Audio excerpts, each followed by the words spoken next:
I'm certain whatever is said here will be of help to somebody. You may not be looking for a job now, or you may be in the job market hunting. So we're looking at acing the interview and landing the job. So you hear about a job or you saw the ad about the job. It sounds good to you. It sounds like a dream job you may want. And so you submit an application for the job. Now, the company to which you have applied immediately begins a process leading to hiring the best candidate, because you know your application wasn't the only one that they received, no. And they may receive about 50 or more applications, and so they have to sort through. They can't interview all the 50 persons, and so they are gonna sort through, sift through, and come up with a number that they have determined that we would like to interview. Of these 50 applications that we have got, we'll interview about 6 or 10 persons. So there is a selection process to eliminate the bulk of the applications and to identify who they think will be the right fit candidate. Now, when you're making your application for the job, please do not make it too long. They don't have time to read through all this long thing that you're gonna write. Some people, they may be at a master's level and yet they are putting in from they were at primary school. That's totally unnecessary in the application. So you're gonna keep it precise and you're gonna keep it interesting, because you have to get their interest. Make it precise and interesting. Time will not be spent reading a long, boring letter or resume. So now it is determined that your application has met the qualification requirement. And I think maybe everybody there, they are equal, maybe where qualification is concerned. And so you are shortlisted from a pool of candidates and you are next invited to an interview. You pass the first stage of your application, that is being invited to an interview. Now, you need not to waste this, because everybody coming to the interview, they are qualified for the job. So they'll be looking at other things to learn how to assess the individuals for this job. So you're excited, you're called for the interview. But no, what really is the interview? An interview can be described as a structured, specific kind of conversation between you, the applicant, and the interviewer, the employer, where questions are asked by each other, but more so by the employer.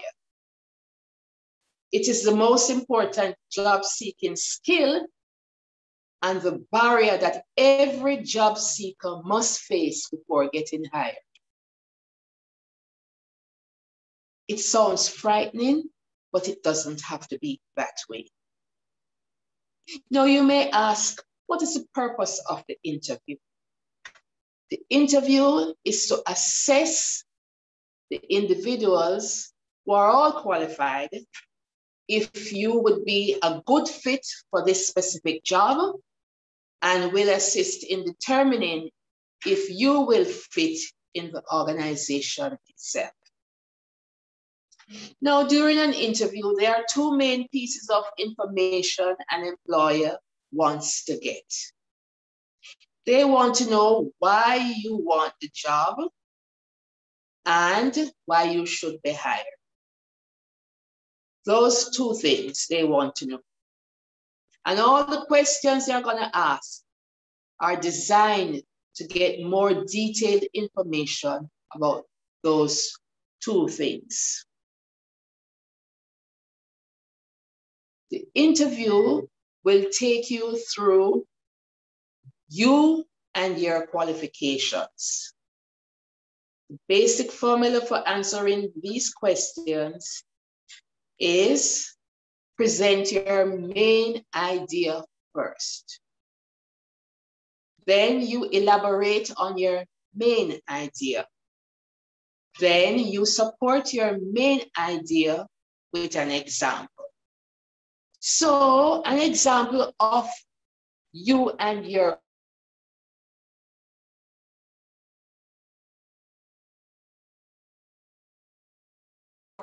why are you here? And you can use that time like you're in a commercial, telling who you are, your name, characteristics, and pertinent background information, and a few successes that you may have had. Now, there are behavioral or situational questions that you may be asked in the interview. Not me, you will be asked. It depends on the level of job too. Not all interviews will take you through the same things, but it depends on the type of job and at the level at which you are being interviewed. So you have behavioral or situational questions. And these are questions that ask you to tell a story or give specific example of something. The part of the story that the interviewer really wants to hear about is what you did, the action you took. So keep it specific, brief, positive, and authentic. An example of this kind of question is, can you give an example of a time you led out in a project? Or can you describe a situation when you experience conflict in the workplace and describe how you handled it? So that's the behavioral or situational type of questions. You may be asked scenario questions. And a scenario question is when you are given a hypothetical situation and asked what you would do in such a situation. Now you are to answer these questions thoughtfully, demonstrating your approach or various professional challenges. So examples of this type of questions is, how would you deal with a colleague at work with whom you deem to be unable to build a successful working relationship? Or what would you do if the work of a subordinate or team member was not up to expectations? So those are scenarios that you are given to answer. Then you may have gotcha questions, a gotcha. These questions are designed to see how quickly you think, handle pressure, or perform under pressure. Example, describe yourself in one word. Or sell me this pen. So you have to think on your feet quickly. Depending on the type of job, if it's a technical job, then most of the questions asked will be of a technical nature. And when I say technical, I'm thinking of engineering, IT, science, those types of jobs. So You have to take out your reasoning and problem solving process too, to think about those technical questions. But then again, if you are competent in the area, then you should be able to answer the questions fairly well. Depending on the type of job that you're being interviewed for, you may be given a case study. And many jobs these days, there are case study interviews. So this is a job interview in which the applicant is presented with a challenging scenario that he or she must investigate and propose a solution to. Case interviews are designed to test the candidate's analytical skills and soft skills within a realistic business context. So for some case interviews, you are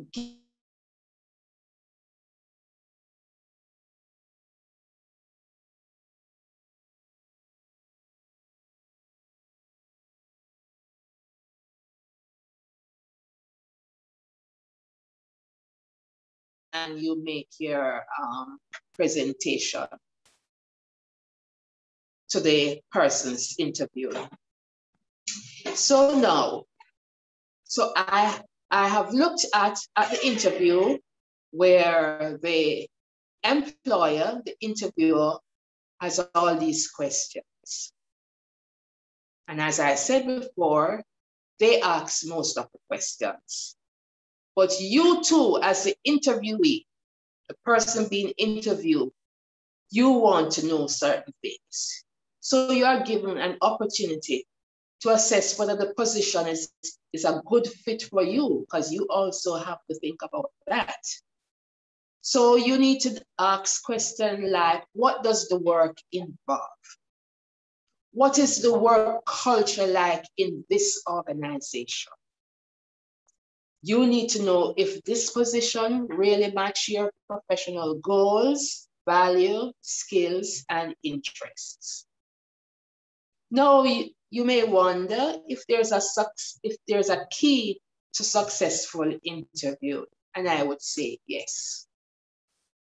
It requires advanced preparation and practice. Preparation, practice to go to an interview? Oh, yes. So there are different types of interviews. There is a standard interview, which is the initial screening, and it could be done by phone, Skype, Zoom, or in person, yes. And then you have second or more interviews, which usually for the second interview, you have to be face-to-face or on-site. So yeah, those are standard interviews. Then you have specialized interviews, case interviews, video conferencing, being interviewed by a group, a board, a panel. You may have an all-day on-site interview where you meet numerous individuals and groups, right? Not just the head of the organization. You may meet HR, you may meet finance if it's a financial job, or you may meet supplies, depending on the department you may be assigned.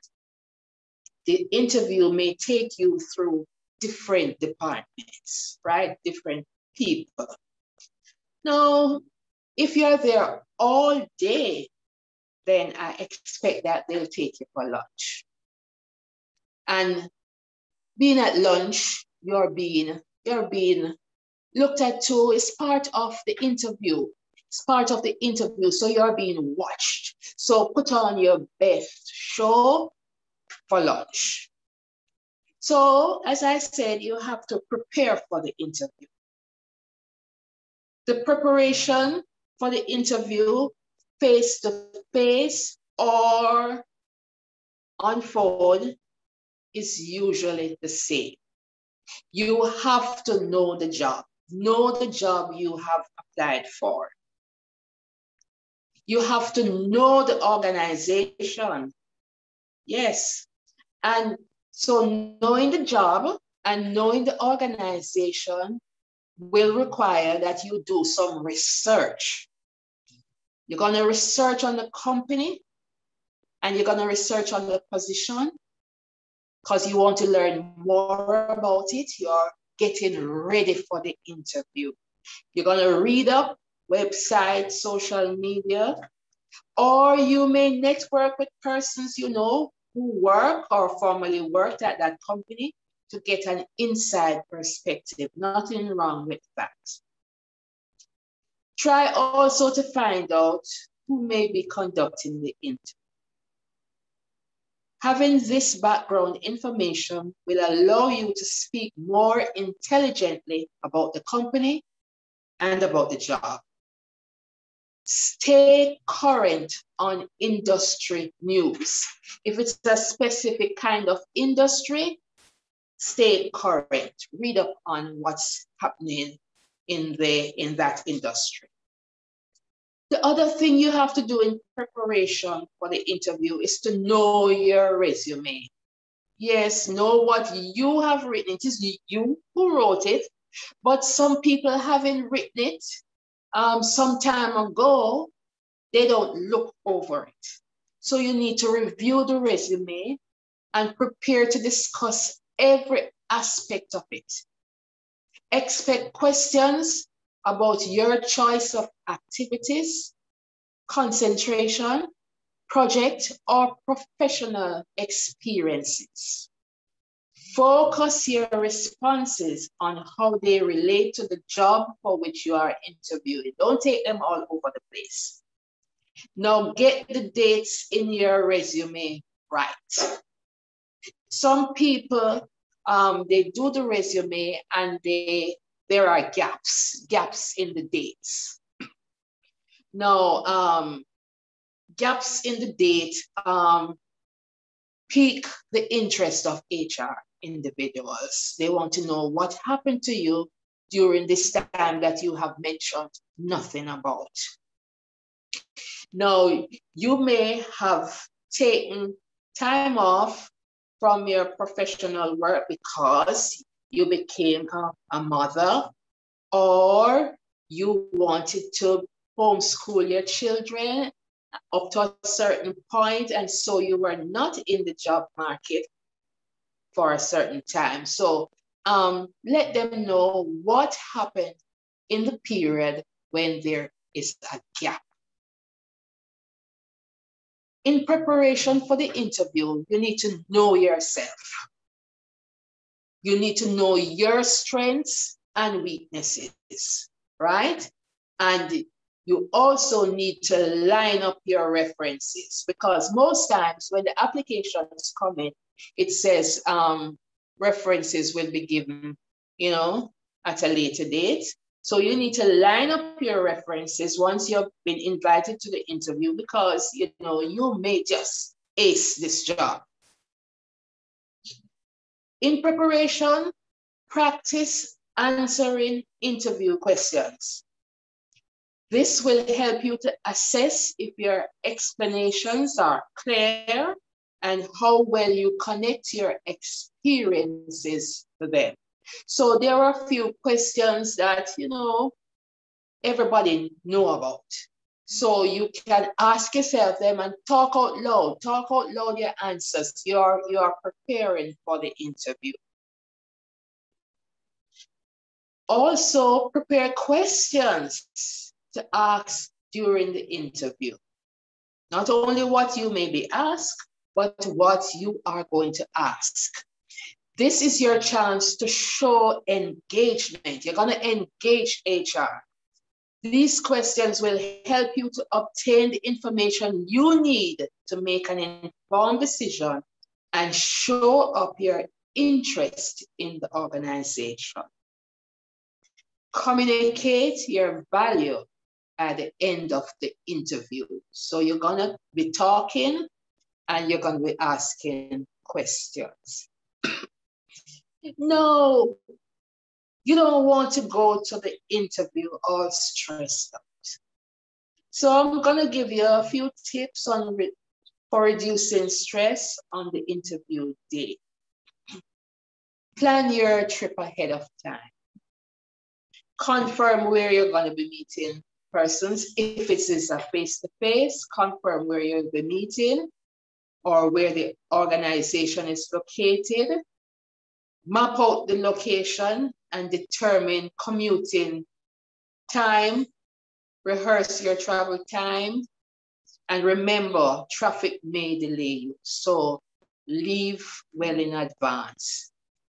Plan to arrive at the interview at least 10 to 15 minutes before the time, so you can be relaxed and composed.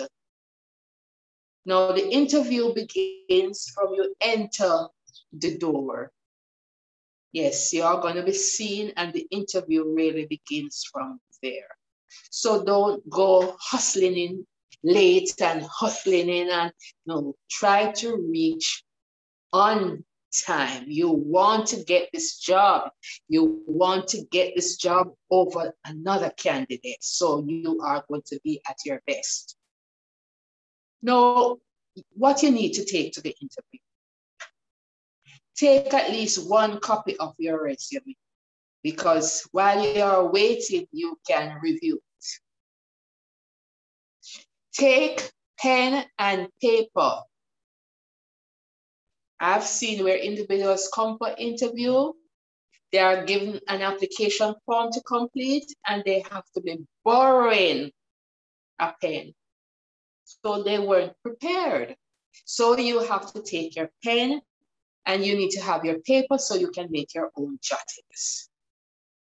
You also need to know who your references will be. So you're not guessing, who can I write here? No, whose name can I put down? And I don't know his address, but I know a telephone number, and be prepared, right? Take along a bottle of water. You need to be composed. Don't ask for a drink of water. Don't forget to be polite to everyone you speak to or meet. I've been at interviews, and the candidate enters the room, and they enter, they stand by the door, you offer them a seat, and they don't say good morning or good afternoon. Be polite when you enter that interview room. Smile, make eye contact. These days you can't shake hands, but let them know that you are aware of their presence. Make certain you turn off your cell phone before the interview begins. You don't want to have to go apologizing. And during the interview, please show enthusiasm and excitement. Don't be dull. How do you dress for the interview? A professional appearance is essential. That not many jobs will require that you, for the men, that they wear jacket and tie. Some jobs do, right? And not many will require that the lady comes in her Sabbath best or her Sunday best, but do look professional for the interview. You need also to look neat. I have been in an interview. The young man came to the interview, and the person who was leading out in the interview, he was really annoyed. He felt that the young man didn't even comb his hair to come to the interview. And he was annoyed, and he told him.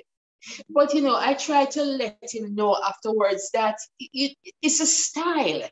So, you know, there are certain styles that people wear, but you need to know if it will cut it when you go for the interview.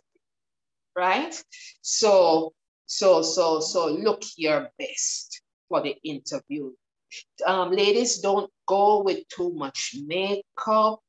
You know, just look right for the interview. Now, after the interview, you ask your questions and they ask you their questions. Make certain that you thank the interviewer for the opportunity you were given, right? To be interviewed. And the next step you're going to do when you leave that room is to notify your references that they may be contacted. Now, as I said before, you need to prepare. So whether it's a phone interview or a face-to-face interview, it's basically the phone one is trying to screen to narrow down the list of candidates that they want to bring in face-to-face. So be on your best performance in the phone interview. Call the person by name, the person who is interviewing you. Make certain you know Mr., Mrs., Doctor, Professor, whatever, and call them by name. For the phone interview, make certain your phone fully charged. You're not using a landline because many people these days don't have a landline. So you have to ensure that your phone is fully charged so it doesn't leave you partway in the interview. Now, you'll be asked the same questions over the phone as if you were face-to-face.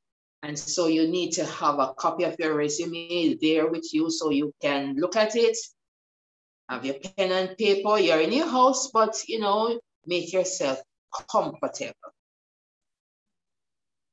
During the interview, do not chew gum.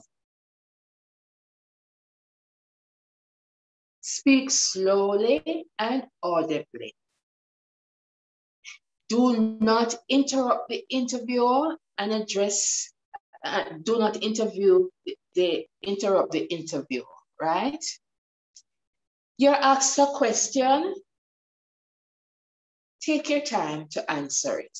It is acceptable to take a moment or two to collect your thoughts. So just don't rush into the answer. Just give it a brief think through before you answer. Give concise, thoughtful answers and aim to tell a brief example of your experiences. You see, when you're going for the interview, go prepared. Go prepared. For some persons who may have a profile, in this profile is all you have done and all you have accomplished in the job that you did not put in the application or the resume because you didn't want it too lengthy. So for those persons who have their accomplishments that they have in writing, you put it, they call it your profile. So you take along your profile with you. Getting hired can be difficult. So preparation is key. Sorry. As I said before, I'm kind of wrapping up now. I said before, know about the organization. Know yourself and how to sell yourself. Yes, make a 30-second commercial on yourself. Know your job history, your past achievements and accomplishments. Know the questions you can almost bet on being asked. For example, tell me about yourself.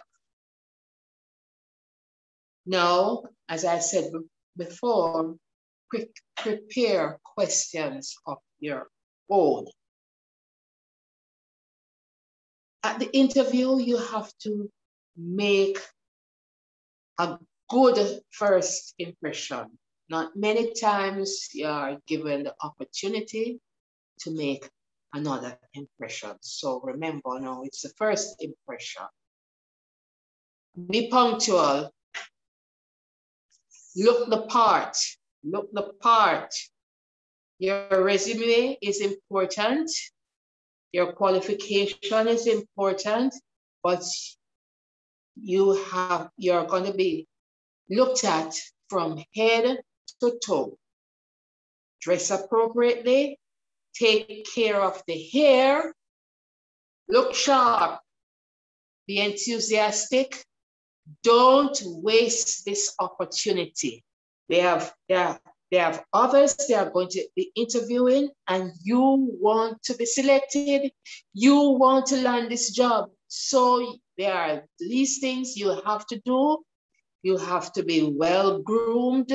And for the ladies, don't go for the face-to-face interview. Don't go excessive with the perfume. Keep it down low, right?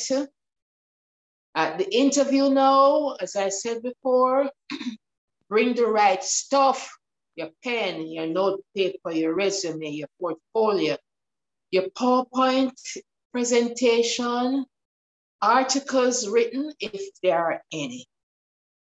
Make an entrance. Yes, when you step in, make an entrance. Be polite and relaxed. Smile and make eye contact. Say it with body language. Be confident. Keep a steady voice. Be enthusiastic. Enthusiasm is in many areas, you know. So be enthusiastic. Don't fidget. You know, some people may have the pen in their hand and they keep fidgeting with it. No. Don't cross your arms. This may suggest that you are tired. You know, don't cross your legs too tightly. It may say you want to go to the bathroom, which is not really so, but you know, you have to know how you present yourself. Good posture exudes confidence. So sit forward in your chair to indicate interest in what the interviewer is saying. Speak clearly. Show enthusiasm, it's here again, nod and gesture in moderation, you know, as if you're understanding, you're hearing. Build rapport. How do you do that? You exhibit a sense of humor. You're not going to be giggly, but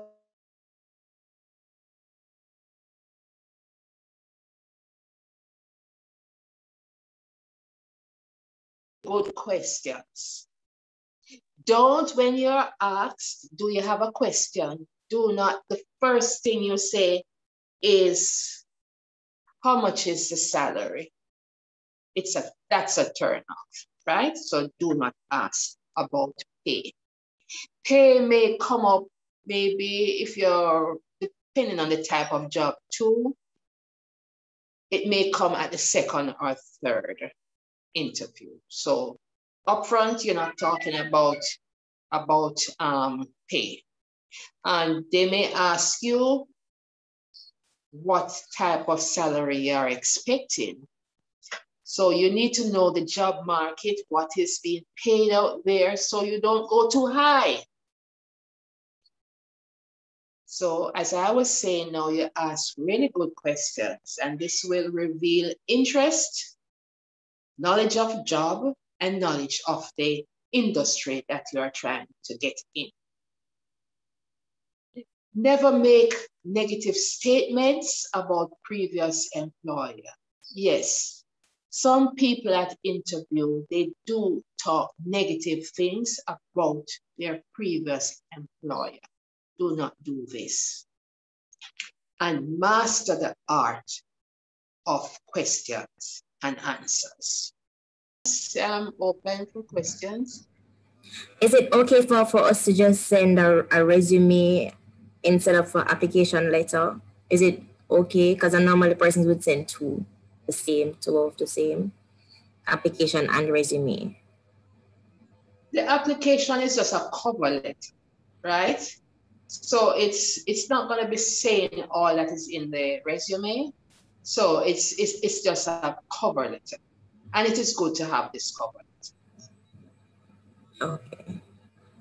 I find myself excluding it when I'm sending application because I think it's a lot of work. Why it's a lot of work is, so for example, a couple vacancies show up and I don't have the time to sit and do up a letter, and you know that the letters shouldn't have any errors. So the quickest thing to send is the resume, really. And I really didn't know who to ask in regards to if it is okay to just send the resume, you know, instead of the letter.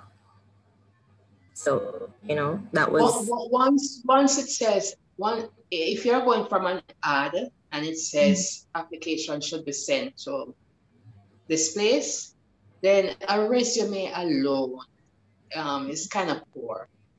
Yeah. Okay. So Tanisha has a question. I've seen your hands up. So Tanisha? Good afternoon.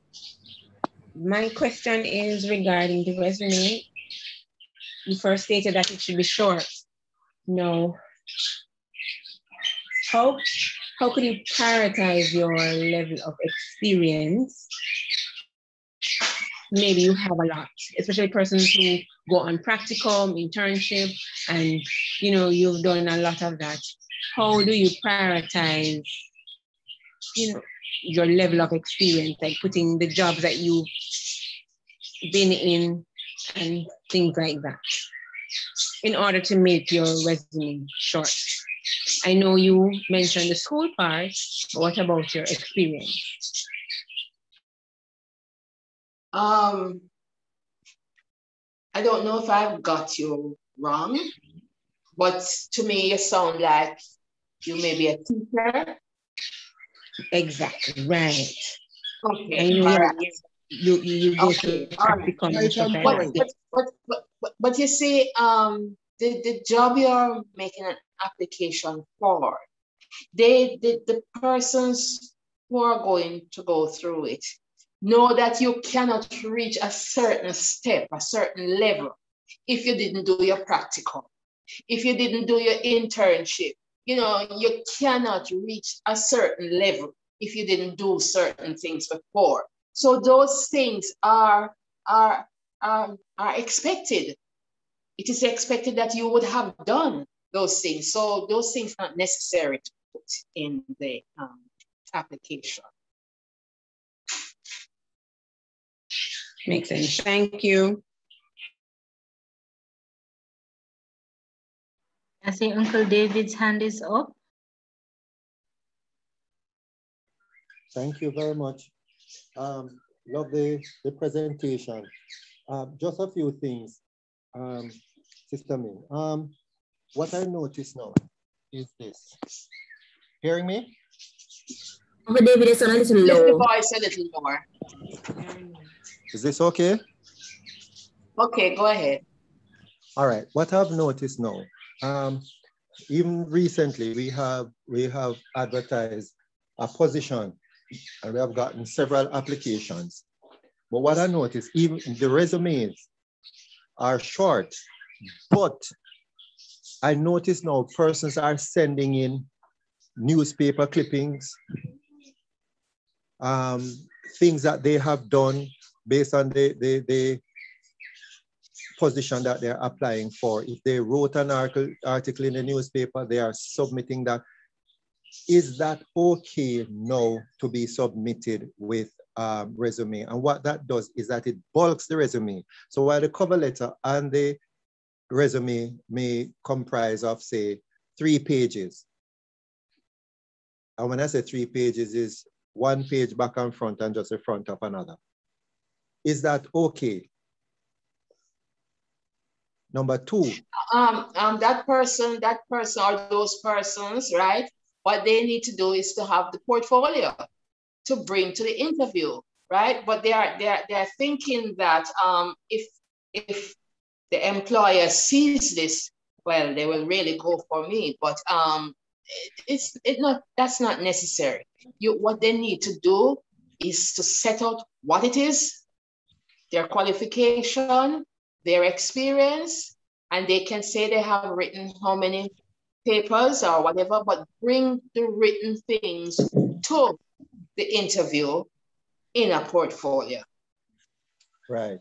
The next thing is that based on the question that was just asked by Sister Goodley, one of the things that we saw is that another person, every single experience that they had is inside the resume. For instance, they work at a place for 1 week. It is in there. And one of the things that as soon as the panel saw that, that was basically put one side. Yeah, it's a waste of time.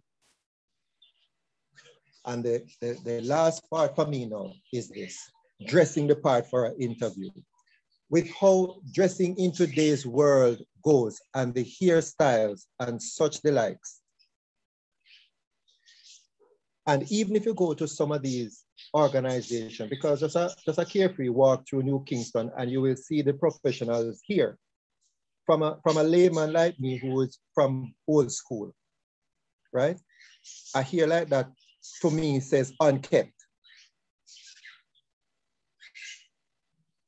Is when we are in an interview and a person steps through the door, from the interview point of view, is it something that is now being discussed? For instance, how pants nowadays are like tights coming in. And you find that also in the organization. Is it something that is being changed now, the way how those things are viewed when conducting an interview, that if I were to say that that is unkept, would I be prejudiced? I hope you may sound to be prejudicing, subjective. We can't make our preferences stand out that way, to stand in the way of somebody acing the job if they have been good, right? So styles come and styles go, and we have to understand. I'm not saying that you have to accept everything, right? But there are some things that we need to change to be there.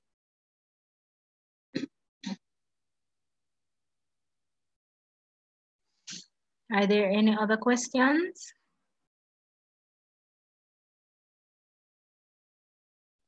Yes, I have a quick question. So in your talk, you said that there are certain questions that you shouldn't ask in an interview, right? And one of them is about the salary, right? You shouldn't ask about the salary. Is there any other question that's like a no-go that you shouldn't ask while you're in the interview itself? Some people may ask, they are given the opportunity to ask, and the first question they ask too is, when do I start? Don't ask that either. Some persons may boil that down to confidence. They're confidently saying they're going to get the job. No. You're too confident there, sir. So don't ask. You can ask if there's a time frame in which you may hear from them, right? But don't ask. So when do I start? Thank you so much. But the reason I ask is because I sit in a few interviews. There's a question that is asked. Tell me a little about yourself. And the last one that we got, when the person said, tell us a little bit about yourself, the person started to talk that they grew up country and they grew up with their grandmother and the type of person their grandmother was, and coming up through primary school and things like that. Can you just give a few tips when a person asks that question? How best to answer it or how to frame your answer? That is one. And two, the other question is, what are your what the words hit me now. Name something that is like what your bad habits are when it comes to work. What are things like those? And sometimes the answer that persons give just totally rule them out of certain interview. I know that several of those questions are not asked anymore, but some persons, depending on the level that you are coming in, those questions are asked. And many persons up to this time do not have a good answer for those questions. Well, when you say somebody just wrote that they need to ask is what are the strengths and weaknesses, right? So that is the know question. What are your strengths and weaknesses? What are your strengths and what are your weaknesses, right?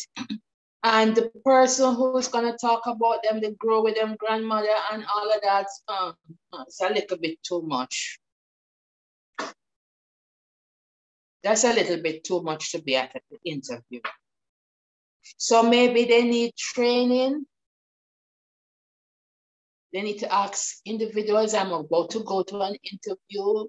Can you suggest what I could ask or how I should answer such a question and so on?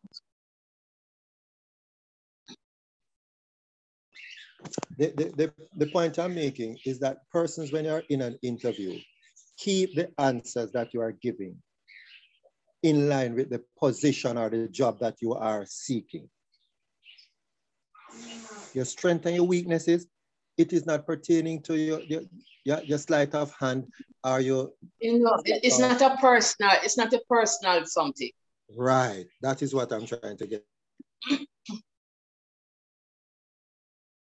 It's in a professional manner, a professional thinking, not your normal day-to-day self.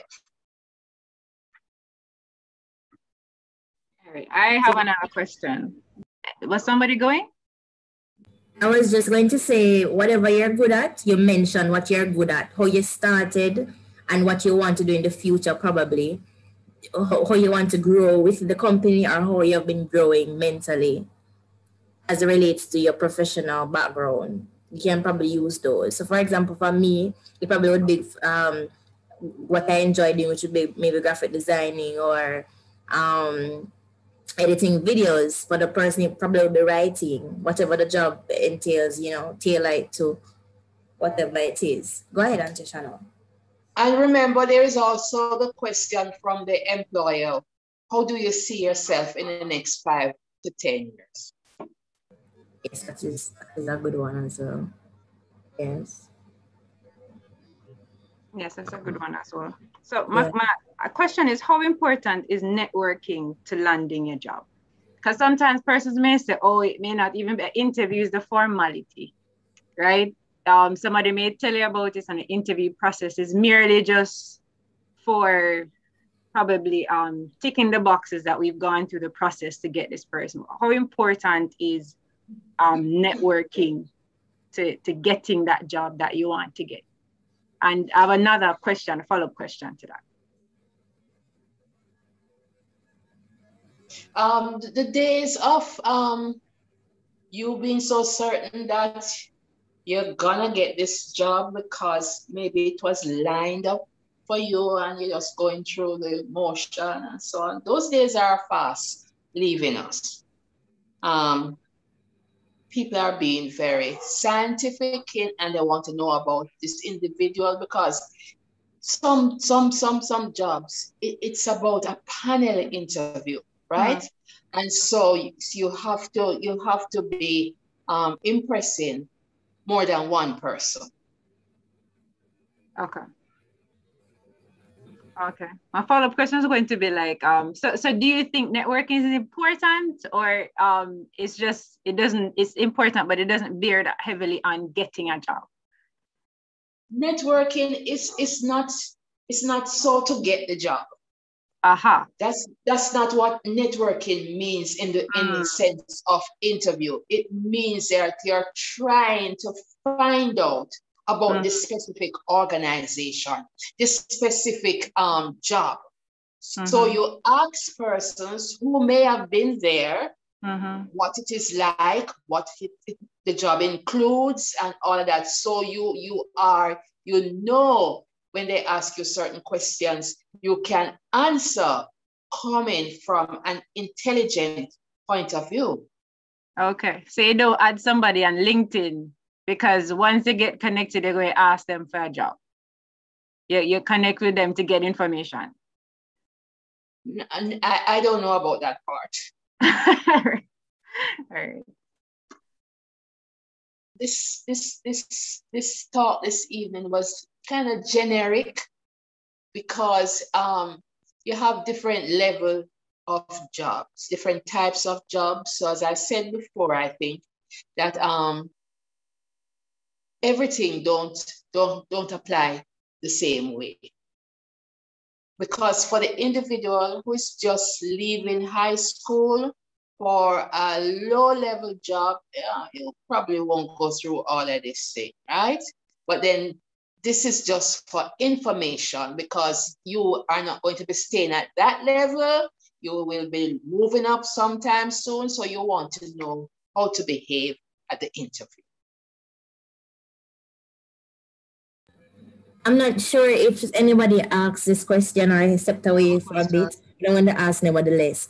So for example, the interviewer asks you how much you're expecting, right? Versus how much you're expecting between 120 to 500,000. You don't want to pick too much, you don't want to pick too little. How you go about answering that question?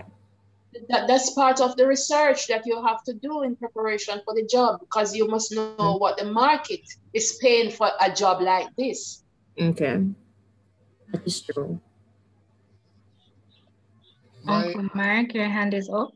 Thank you. My question is, I don't know if it is a practice just in Jamaica or it is worldwide, but a lot of persons have gone to interviews and the employer or the interviewer assures them that they will give them a call. And sometimes they never get a call. And there seems to be this tendency from the interviewee for frequently calling the place. How would you say the interviewee should respond to not getting a call immediately? And or how should the employer respond to the idea that, okay, you have promised the person that you will give them a call, but don't give them a call? The employer not going to hold themselves guilty for having done that. No. So the interviewee must understand that if they don't hear from the organization, then it's just one of those things. It's just one of those things. They don't need to call. Thank you. There are some questions I believe that the interviewer is not supposed to ask. I hear that they stop asking these questions like, how old are you, that sort of thing.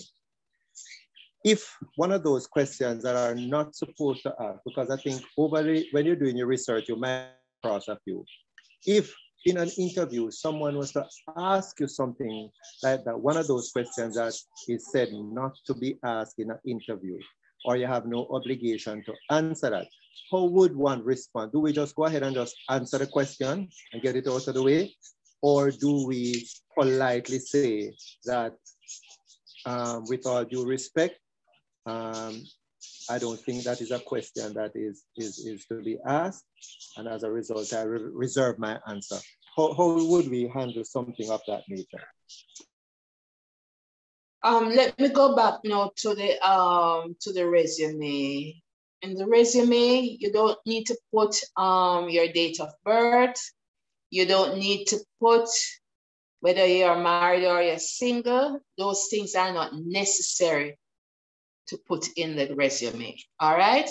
So you turn up at the interview now and you're asked the question, how old are you? I know in America, it's discriminatory, right? So they don't really ask that question. But here, it may come up, but if you think it is a question that you should not answer, but I'm trying to get into this company. So they choose to ask me this question now. I'm talking loud to myself now. I really want this job. So if they ask me my age, why won't I tell them? I really want the job. What do you think about that? Because if I don't answer it, so they may discriminate against me anyhow. So yeah, I'll tell them. I'm looking at it from two angles. One, the assumption that all persons who apply for the job fit the criteria for the job. That's the assumption. But as you say, two, he who has is the blade. They have the handle, you have the blade. So you need to determine and make a judgment choice. Is it gonna cost you anything, as you say? No. Yeah, you don't. Yeah. You see, because the employer is looking for stability within their organization. There's no guarantee that you stay 10 years, right? But they're trying to look for stability. So they don't want somebody necessarily who may reach retirement age in 5 years' time. So you can look at it that way too, that, you know, they may not want somebody who's too senior for this particular job, because they would like somebody who could be there 10, 15 years. And also for the marriage part, why they may ask it is because of sometimes the job requirements. Sometimes it might require to work long hours, and they want to know how that will affect basically your family life and such and such. So right, but you don't. But that is true. But you can answer the question when you're asked, but you don't put it in the resume itself. Yeah, man, that's what I'm saying. When they ask it at that point in time, based on what the job requires, sometimes they might ask you certain questions, even though some status quo say that those are not to be asked, but sometimes they have to ask them. The task much easier, Joe. So I want to thank them as well. So I want to take the opportunity to thank Mrs. Ming for lovely, animated, interesting, informative talk. I know all of us learned something this evening and we're all better off. Those of us who are, as Uncle Mark would have said, those of us who are in jobs, or those of us who are job hunting, all of us would have benefited from the talk. We have much to think about and we're better prepared. That is a thing. To enter into an interview and being able to ace it. So we want to thank you again, and we pray God's blessing over you and your family, and that you continue to do stuff like this. And by the way, once you come on the platform, you are automatically a part of the Johnstown family. All right. And okay. that means we'll be bothering you, not just YPC, but you see, once you come on, everybody will want you, right? Or want you to come back. So you're a part of the family now. So don't be surprised if Sabbath school or any other branch of the church comes to you, because you are a part of our family now and you have this expertise, and we want to make use of that talent, all right, and that skill set. So I want to thank you again on behalf of all of us who are online. All right, thank you. You're welcome. Thanks for having me.